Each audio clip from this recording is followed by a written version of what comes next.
Hey guys, share ko lang itong si Pose. Ayan, if we can see. Nagka-calculate siya dito. Kagaya siya ni Dogs before na kinakalculate yung pagiging active mo sa Telegram.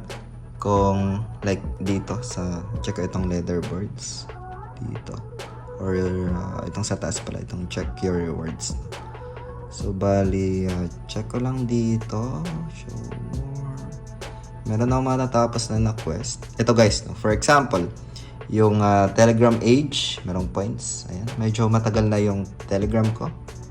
At meron ako dito nakuha na 3,462. Meron sila ditong Telegram drop as well. Para sa mga Telegram na premium user, no?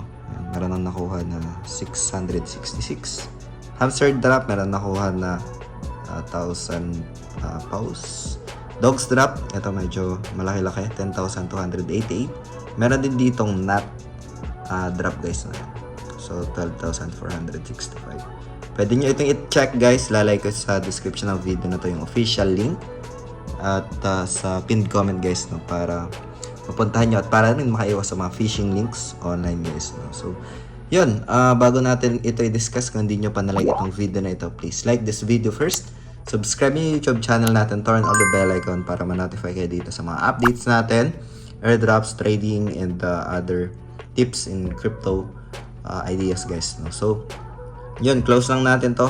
As of now, meron ako ditong 42,999 paus. Ito yung pinaka-rank. And pwede nating i-check yung footprint map dito.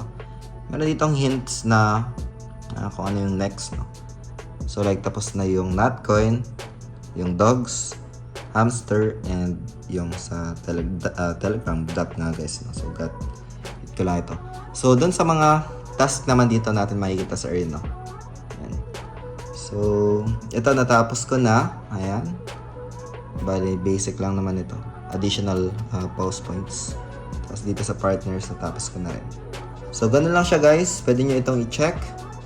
At let me know sa comment section kung ilan yung nakuha nyo. Tingnan na natin kung ano yung magiging results na ito in the next coming days. So, yun lang guys. Maraming salamat ulit sa panunood. Ingat tayong lahat. Peace out. Bye for now.